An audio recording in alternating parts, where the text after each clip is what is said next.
Welcome to the Raw Spotlight podcast, where we feature inspiring leaders in the B2B space and share their unique stories.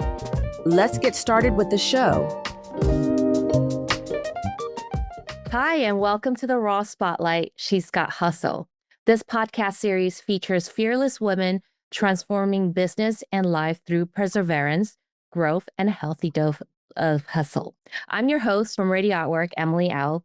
I'm the co-founder of the company. As a designer, marketer, and entrepreneur, I'm excited to share the inspiring stories of women making a difference. Each episode, I spotlight women hustlers from B2B businesses, niche markets, major brands, local ventures, and public organizations. My guests share their journeys, how they navigate challenges, pursue growth, and balance passion with purpose. In our last episode, I had a chance to chat with Liz Frost, a dynamic leader in the consumer goods industry who spoke about leading with courage, embracing innovation, and thriving in competitive markets. Her story is a must listen if you're looking for inspiration in brand strategy and career intervention. So get comfortable, settle in, and let's get ready to be inspired. Before we start, I have a sponsor message. This episode was brought to you by Ready Artwork, a website-first digital marketing agency dedicated to driving long-term growth for your business. At Ready Artwork, we believe your website is the foundation of your digital footprint. That's why we lead with our proven 7-step website blueprint, a strategic process designed to deliver high-performing, lead-generating websites. If you want to hear a full breakdown, check out our dedicated episode on the 7-step website blueprint. Visit radioartwork.com to see how we can help your organization unlock its full potential. Today's guest is a powerhouse who bridges two dynamic worlds, event execution and data science. Please welcome Sindhu Srivastava, CEO of We Crush Events, a mid-market corporate event management company delivering world-class experiences, and a CEO of Meaningful Data, a strategic data and analytics firm helping organizations maximize their ROCI and free cash flow. Sindhu is a Silicon Valley data executive who nearly 2 decades of analytics leadership experience. She's led teams at 3 startups that all achieve IPOs and at major tech firms. Holding degrees from IIT Madras, the Ohio State University, and an MBA from the Wharton School, she embodies intelligence, strategy, and hustle. So let's dive into her journey. Emily, thank you so much for having me here. And hi, everyone. I'm happy to be here because, how does a girl get from small town India to become a Silicon Valley CEO? I would say with hustle. So let's dive in. Yeah, thank you for joining me today, Sindhu. So you are CEO of 2 companies that serves very different industries, but complementary of each other, probably. But how do you align your vision and the long-term growth strategies across both? Yeah. So, Emily, I created a few other companies since the time you did the introduction. So I'll really talk about my background, right? Okay. Yeah. I went to IIT Madras, which is the MIT of India. So I have hardcore engineering skills. As a trained engineer, I have a master's in engineering from Ohio State. So I'm not scared of numbers. I'm not scared of design. I'm not scared of AI. I'm not scared of data, right? So really some hard skill sets right there. Mm-hmm. And then I went to the Wharton School for an MBA. So I understand business really well as well. Mm-hmm. And I spent a really long time doing data analysis and AI in the tech world, mostly in Silicon Valley. So I'm really adept in not only understanding data, but then using data to make business decisions. That's kind of my forte, right? Your question was, how does one person do these 2 different companies and they're so different, right? So really, I acquired We Crush Events because my executive coach, I was working at a Silicon Valley tech company that had just gone public. Mm-hmm. And I was a top-rated employee for pretty much every company I worked for. So I was working with my executive coach, and my executive coach opened my eyes to the fact that I'm a woman of color in Silicon Valley. And not only am I a woman of color, I'm a smart woman of color. So I don't usually keep my mouth shut. And when I speak, it's very intimidating to a lot of people. And I was getting feedback like, I'm too aggressive. I need to tone it down. I need to stay in my lane. I need to stop stepping on other people's toes. And if you kind of look at the emotion behind all of that feedback, it is fear and insecurity. Except that I didn't know it was fear and insecurity. For the longest time, I thought something was wrong with me. I thought I needed to work like on 10 different things, and I was just like not fit to be in the world that I am. It was just by luck and chance that I'd gotten to a leadership position. So I was actually internalizing a lot of it. However, my executive coach helped me see that it had literally nothing to do with who I was, but a lot to do with the patriarchy in our society, as well as just traditionally who's in power, right? So then she then coached me into acquiring a company. So she said, Sindhu, with your MBA skills, you'll do really well actually building an entire company, and you can create the company you want once you're the CEO. So that's exactly what I did. I went and acquired a company.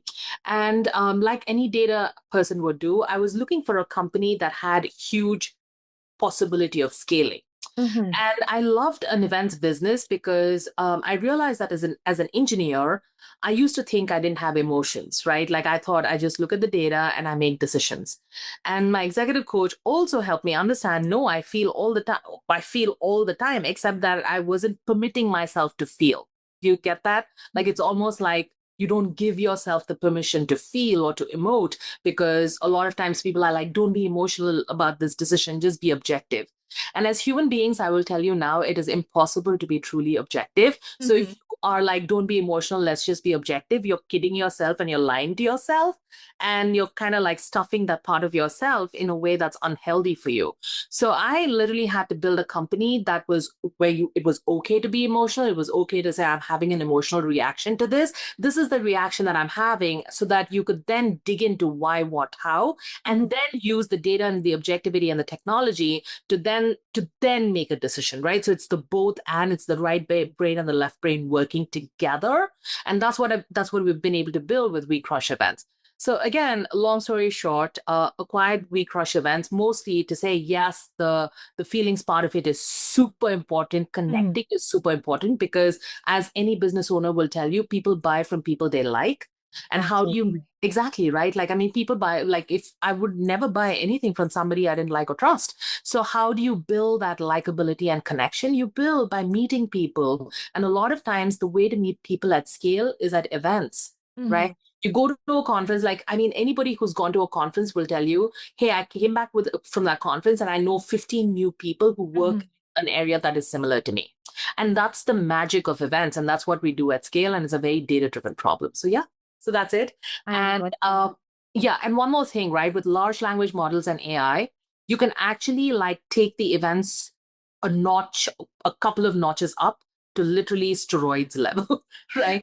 Because most organizations, they can use AI on their customer data, on their employee data, on their partner data, and really understand what sort of events drive revenue, right? So what are the disconnects our customers are having in terms of upselling or cross-selling to our next product levels? And then you can say, let's actually bring that aspect into the event, into our customer summit, so our customers actually see the value proposition of whatever we're selling, right? So it becomes a very both and then you can do events that are extremely strategic once you understand the data behind it. So that's meaningful data. We Crush AI. They kind of all look at data to analyze and improve a company's return on invested capital, which means you're increasing revenue and cutting down costs. Right, right. I love that. That's amazing. You're a true definition of balancing the left and right brain. I had to learn it, right? Like it wasn't like I was born that way. I literally was born. I mean, I don't know how I was born, because I wasn't given that privilege to understand how I was born, but I was really like trained to be a hardcore engineer. And then I realized that I was actually leaving a major part of my skill set to the side and focusing on only one side. It's almost like, it's saying, hey, use your thumb to do everything. But your Right. hand has 5 fingers. Like, why wouldn't you use all 5 dimensions to get your task done? You Like, have why would left you? and right hand. Exactly, right? Like, why would you just use your thumb or your forefinger to do it? It makes no sense. So it's really about developing all of your skill sets so that you can achieve your goals. Yeah, I love it. You Yeah. you kind of touched on AI with events, but what are some other key trends in event marketing and in analytics that B2B businesses should pay attention to right now? Yeah. So anybody who's working in the B2B business right now will tell you the days of zero interest rate policy are over. ZERP is over, right? Hmm. So every single B2B company right now is looking for free cash flow. How much cash can we save out of our P&L so we can actually invest into our operations? Because there is no more free investor money that'll come and save you when the money dries up, right? Hmm. So one of the biggest trends we're seeing is that events are a fantastic way to drive revenue. Hmm. However, in the past, the discipline around what is the return on investment on a particular event, that just wasn't very widespread.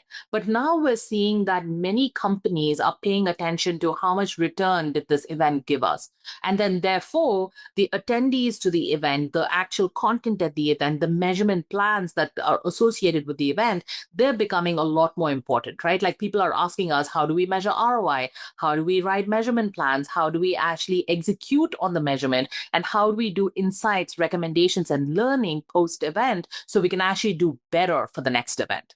Then that's literally our jam and our skill set. We do amazing events, but we also do amazing data, AI, and analytics. And Hmm. that's what really like makes the whole package sing. Hmm. So, like for my listeners that are typically B2B companies, right? How would you suggest that they leverage their existing data so that they can make more, Yeah, decisions better, like in a more agile way? that is a fantastic question. Okay. The sad truth of most B2B companies today is if you said, how many customers do you have and what products do they use? 95% of B2B companies can't answer that question Mhm. today. I kid you not. It Yeah. is such a simple answer. And yet, so for me, it really starts with truly understanding your prospects and your customers as people. Hmm. Who, and as people means that people working at companies, you kind of have to understand the companies as well, but you have to be like, who am I going after? What do they care about? Hmm. And then we all know the standard customer life cycle, right? Are they aware of your product? Are they considering your product? Will they try your product? Will they buy your product? And then will they upsell and cross sell? So in the end, they're increasing customer lifetime value. Hmm. All of us in the B2B space have been trained on this ad nauseum. We understand it, we get it. However, now the magic is in the execution, right? As a B2B company, are you truly able to bucket the companies? And sometimes it's not the companies, it's the client teams, because a big company like Oracle, like maybe the San Francisco team is already buying your product, but the team in Netherlands is not, right? So Hmm. how do you really understand not just the company, but the clients within the company who can buy your product? And how do you understand the buying centers? Are they aware? Like, first of all, you know who they are. Are you aware? And Right. then are they aware? And then are they considering? Are they trying? Are they buying? So then every single step becomes very intentional. If your whole job is I need to become aware, Hmm. then maybe it's just an awareness play. Like, I mean, you kind of do a large event where you're inviting a whole bunch of people and you're speaking about your product, you're letting them feel and play with your product, fine, right? Hmm. The moment it comes to the trying, like I really recommend doing an event called the Champions Summit. And I'll give you like the strategy behind this, right? Hmm. Most of our B2B clients, they come to us and they say, hey, it's so difficult to get the C-suite people online. Um, and what events can you do for us? Like, is it Formula One? Is it the Olympics? Is it Cannes? Is it whatever, right? Like, I mean, what are the big flagship events that I can convince a C-suite person who's extremely busy to leave their day job and come and attend this event and learn about our product? So that to me is almost like scarcity thinking, because you're only focusing on a small sliver of the entire customer base to say my decision rests with the C-suite of that company. Actually, it does not. Your decision, many salespeople will tell you, will rest with the champion.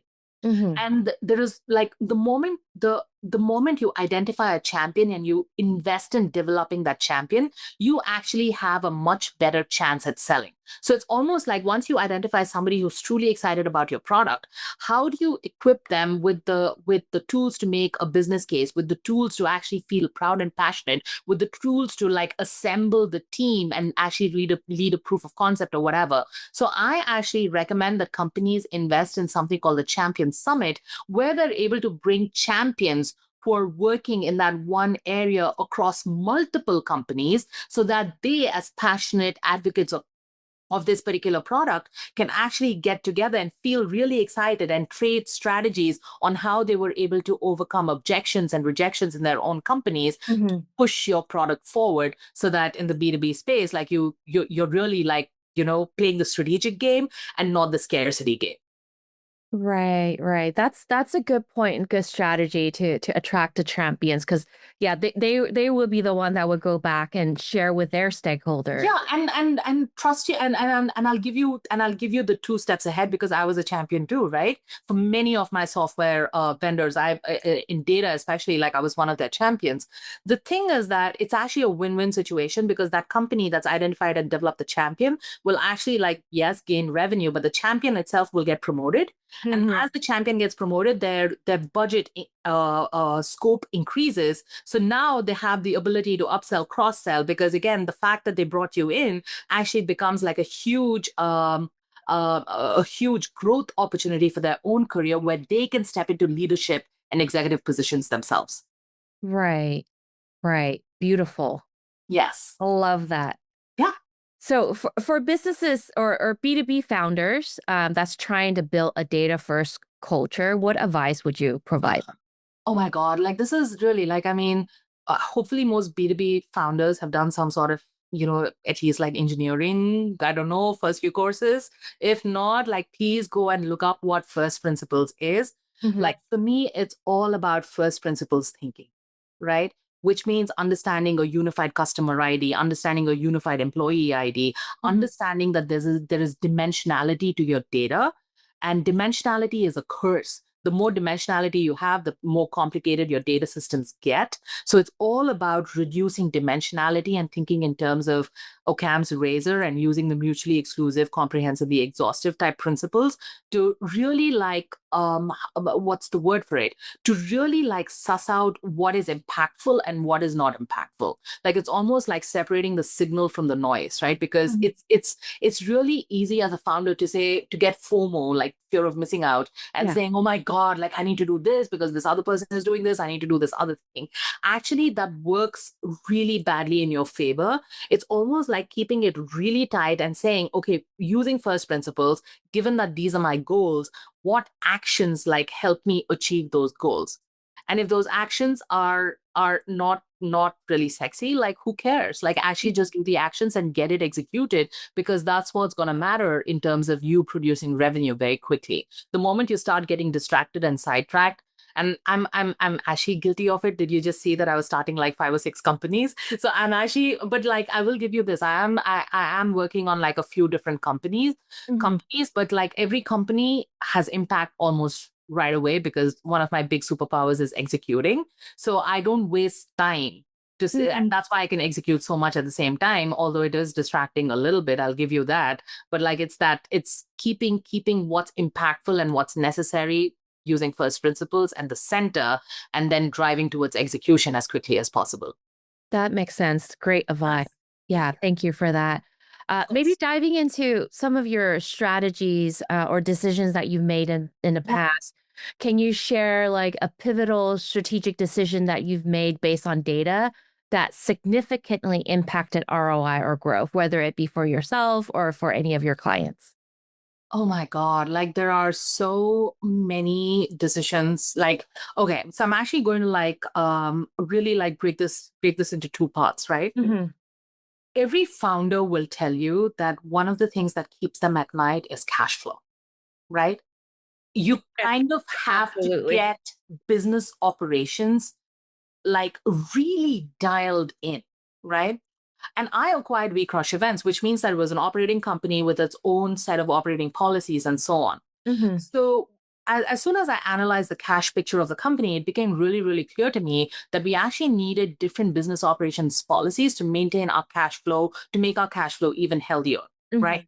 So we actually came up with policies like adding a contingency fee and then making sure our deposits really worked for us and set us up to make our client. Because I saw that a lot of my team was scrambling last minute, right? Like budgets would increase, they would need to pay these vendors, and they'd be like, "Oh my god, like where are we going to pay this from?" And this, that, and the other. So we actually like streamlined our entire client payment collection methodology just so that our clients are set up for success, right? And we're not scrambling on the back end to essentially pay the vendors for their events because we actually handle like end-to-end vendor payments, right? So that's one example. And business operations, I kid you not, like a lot of people would be like, man, that's so operational. But literally, business operations is the lifeblood of your company. Like if you're out of cash, your business is over, right? Agree. 100% agree with As that. simple as that. So my advice to many founders is actually, again, first principles. Like, a mentor of mine basically came up to me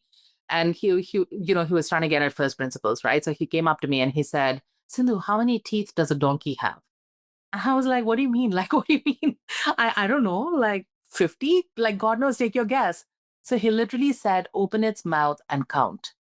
And that was his way of saying, like, don't be lazy about actually like opening the hood and looking under the car and being like, what the hell is happening?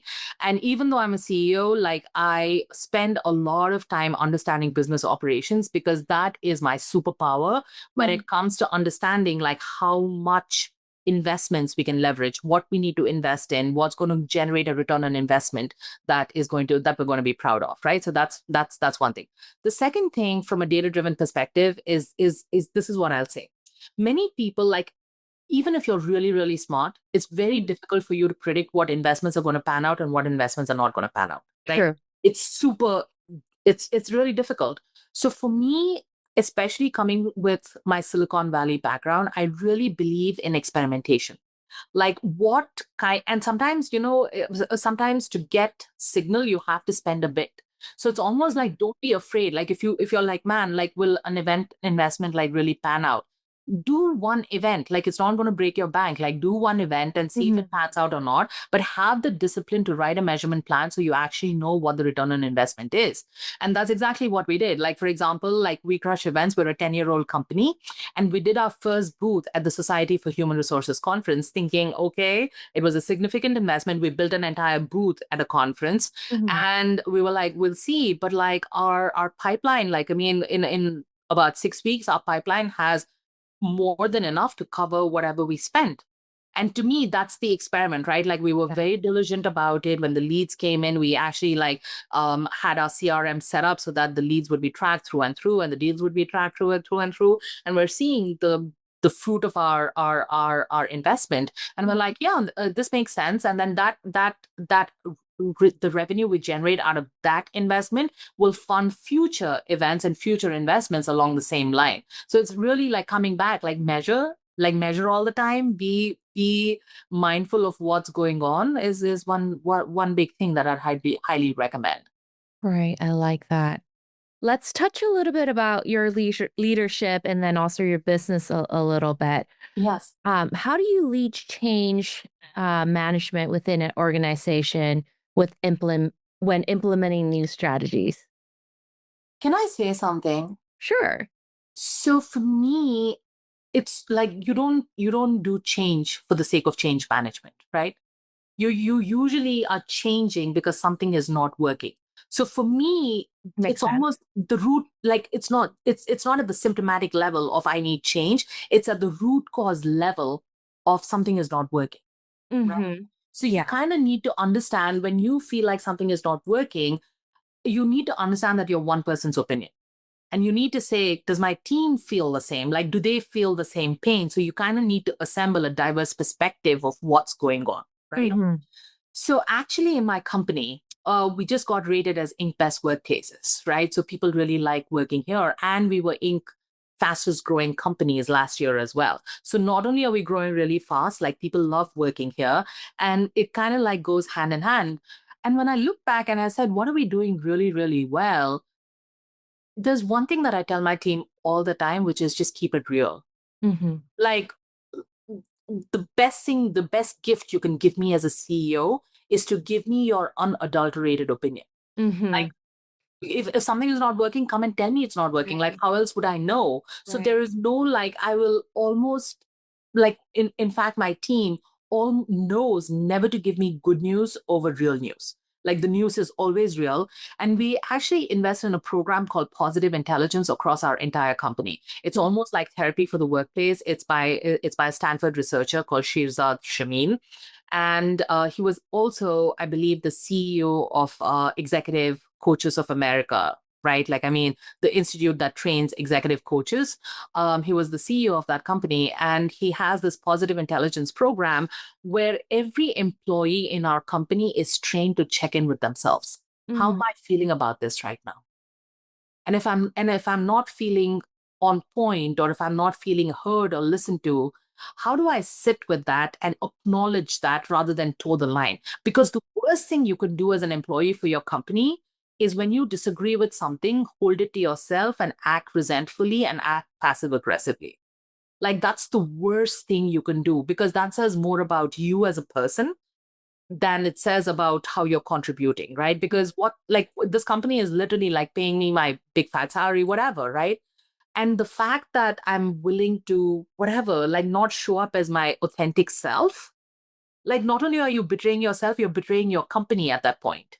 So don't do that. So yeah, that's literally how. So again, coming back to your change management, it's not so much. It's about what's not working, and do enough people feel the pain. And if people feel the pain, let's talk to the people who are not feeling the pain and let them have a discussion on what's going on. Why are you not feeling the pain? Why are you feeling the pain? And what is the solution that basically threads the gap between what needs to change and what needs to stay the same? Because again, it's a multidimensional problem. And then you learn this in negotiations class in your MBA, which is you always determine interest before you determine the solution.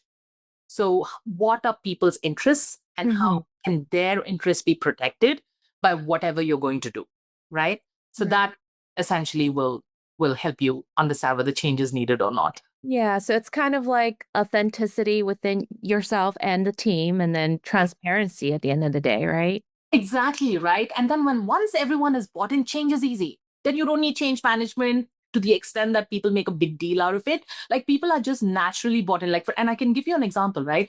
For example, we essentially invested a really large amount on Monday.com because we are a planning company and we believe that we needed extra levels of planning. It's hard work, man. Because again, people have to learn like new processes, new policies on a completely different platform, and event planners aren't really technical people.